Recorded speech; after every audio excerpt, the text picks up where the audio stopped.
Deus abençoe vocês. Que isso, gente? Machucado, será? Acho que eu devo ter passado a unha aqui. Bom dia pra vocês, que Deus possa abençoar o dia de vocês, que vocês possam ter um dia abençoado, que o lar de vocês seja abençoado, que a comida de vocês, que a roupa de vocês, que hoje seja um dia abençoado para todos nós, em nome de Jesus. Já conversei com Deus, não dormi, porque ontem eu tomei uma, sabe? Aí quando eu faço isso, eu fico muito mal comigo mesma, sabe? Aí fico mal com Deus, porque mesmo que você esteja dentro de casa, dentro do seu quarto, né, tomando alguma coisa que você, bebida alcoólica, não fazendo nada de mal para os outros, mesmo assim minha consciência fica muito pesada, então eu não consegui dormir. Então a madrugada todinha eu passei conversando com Deus, amanheci conversando com Deus, e nós vamos agora saber mais de Deus, porque o Antigo Testamento, ele fala muito de Deus, ele fala muito do comportamento de Deus, ele fala muito sobre o poder de Deus, né? E quão grandioso ele é. Começa aqui, gente, ó, o Antigo Testamento, nós estamos em Juízes, capítulo 2, versículo 1. O anjo de Jeová, o anjo de Jeová subiu então de Gilgal a Boquim, disse. Olha o que o anjo disse. O anjo, no capítulo 2 de Juízes, fala sobre o anjo. O anjo de Jeová subiu então a Gilgal, a Boquim, e disse: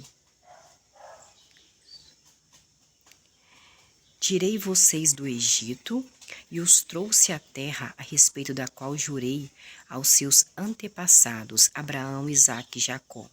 Eu também disse: Nunca romperei meu pacto com vocês, povo de Israel. Versículo 2: Vocês, da sua parte, não devem fazer nenhum pacto com os habitantes dessa terra e devem demolir os altares desses habitantes dessa terra. Altares, gente, de deuses estranhos, que não é Deus Pai de Jesus. Mas vocês não obedeceram a minha voz, porque eu falei para vocês não adorarem outros deuses, a não ser a mim, Deus, Pai de Jesus, esse que fez o céu, que faz a hora que ele quiser e desmancha na hora que quiser. Por quê? Por que que vocês agiram assim, hein? O anjo de Deus foi falar o que Deus mandou ele falar. Por que que vocês agiram assim? Versículo 3. Foi por isso que eu também disse: Não os expulsarei, povo de Israel, de diante de vocês, e eles se tornarão um laço para vocês. E os deuses deles os seduzirão. Porque quando você começa a andar com más companhias, a pessoa te oferece um negocinho, você vai naquela conversa, você vai experimentar, você vai gostar. E aí o que vai acontecer? Você pode viciar, né? E cair num buraco que a pessoa não vai te ajudar mais a sair de lá. Versículo 4. Quando o anjo de Jeová disse essas palavras a todos os israelitas, o povo começou a chorar muito alto o povo de Israel.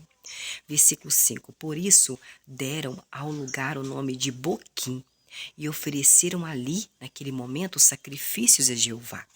Eles estavam arrependidos. Versículo 6. Quando Josué dispensou o povo, os israelitas foram cada um para a sua herança, para a sua terra, a fim de tomar posse da terra. Versículo 7. O povo continuou servindo a Jeová durante todos os dias de Josué e durante todos os dias dos anciãos que continuaram vivos depois de Josué e que tinham visto todos os grandes atos de Jeová a favor de Israel. Versículo 8. Então Josué, que era filho de Num, o servo de Jeová, morreu com 110 anos de idade. Versículo 9. Assim, ele os enterrou Josué no território da herança de Josué, em Timnateres, na região montanhosa de Efraim, ao norte do Monte Gaás. Versículo 10. Toda aquela geração foi reunida aos seus antepassados, e depois dela surgiu outra geração que não conhecia a Jeová e nem o que Jeová tinha feito pelo povo de Israel. Versículo 11. Então os israelitas fizeram o que era mal aos olhos de Jeová e serviram aos Baalins. Baalins? Baalins. Versículo 12. Abandonaram a Jeová, o Deus dos seus pais, que os havia tirado da terra do Egito, e seguiram outros deuses, os deuses dos povos ao redor, que estavam morando ao redor deles, que serviam outros deuses. Eles se curvaram diante de outros deuses e ofenderam. Deus se sente ofendido, ofenderam a Jeová. Versículo 13. Abandonaram Jeová e serviram a Baal e as imagens de Astorete. Astorete. Versículo 14. Em vista disso, a ira, Deus fica irado, olha, a ira de Jeová se acendeu contra o povo de Israel, de modo que Deus os entregou aos saqueadores. O que é saquear? Pessoas que roubam. Que os despojaram, roubaram deles.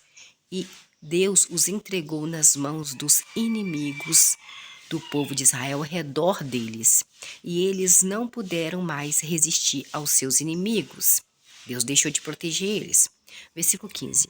Aonde quer que fossem o povo de Israel, a mão de Jeová estava contra eles, trazendo-lhes calamidades, doenças, pragas, mortes, assim como Jeová havia dito, e assim como Jeová lhes havia jurado que iria fazer se lhes servissem outros deuses. E eles ficavam em grande aflição. Versículo 16. Portanto, Jeová fez surgir juízes que os salvavam das mãos dos seus saqueadores. Versículo 17. Mesmo assim, no versículo 16, olha o que Deus fez. Mesmo Deus irado com o povo de Israel, porque estava servindo outros deuses, como Deus havia jurado que ia, né? No versículo 15, aonde quer que fossem, a mão de Jeová estava contra o povo de Israel, trazendo a eles calamidades, assim como Jeová havia dito, e assim como Jeová havia jurado, e eles ficavam em grande aflição, o povo de Israel. Mas no versículo 16, portanto, Jeová fez surgir juízes que os salvavam das mãos dos seus saqueadores. Olha, Jeová ele foi justo, falou assim, não, né? Mesmo que eu quer acabar com esse povo, eu vou fazer surgir juízes. Versículo 17, por isso que nós estamos no livro de Juízes. Mas eles se recusaram a escutar até mesmo os juízes que Jeová mandou. Prostituíam-se com outros deuses e curvavam-se diante de outros deuses, desviaram-se depressa do caminho seguido pelos seus antepassados Abraão, Isaque e Jacó, José, Moisés, que haviam obedecido aos mandamentos de Jeová. Eles não agiram da mesma forma. Versículo 18. Sempre que Jeová fazia surgir um juiz para o povo de Israel, Jeová entrava com o juiz e o salvava das mãos dos seus inimigos durante todos os dias do juiz, pois Jeová se compadecia dos seus gemidos causados pelos que os oprimiam e pelos que os tratavam de modo cruel. Então, quando os juízes eles eram tratados de modo cruel, Jeová se compadecia dos seus gemidos causados pelos que os oprimiam. Quantas pessoas te oprimem também, né? Me oprime também. E pelos que os tratavam de modo cruel. Versículo 19. Mas quando o juiz morria, eles voltavam a se corromper ainda mais do que seus pais, o povo de Israel, seguindo outros deuses, servindo outros deuses e curvando diante de outros deuses, e não abandonavam as suas práticas, nem o seu proceder obstinado. Que Deus fala, o bichinho obstinado esse povo de Israel, hein? Quando coloca uma coisa na cabeça, não tem que eu tire, nem que eu manda fogo do céu. Eles não começam a me servir, me adorar, vendo tudo que eu fiz por eles. Versículo 20. Por fim, a ira de Jeová se acendeu contra o povo de Israel, e Deus disse, visto que esta nação de Israel violou o meu pacto que fiz com seus antepassados, Abraão, Isaque e Jacó, e Moisés e Josué, me desobedeceram, não cultuaram só a mim, Versículo 21. Eu, Deus Pai de Jesus, da minha parte, não expulsarei de diante deles, do povo de Israel, nem mesmo uma das nações que Josué deixou quando morreu. Versículo 22. Isso é para provar se Israel guardará o caminho de Jeová, andando nele, assim como seus antepassados andaram. Versículo 23. Por isso, Jeová permitiu que essas nações permanecessem naquelas terras. Ele não as expulsou imediatamente das terras, nem as entregou nas mãos de Josué. Por que na mão de Josué? Josué não já tinha morrido, gente, com 110 anos de idade?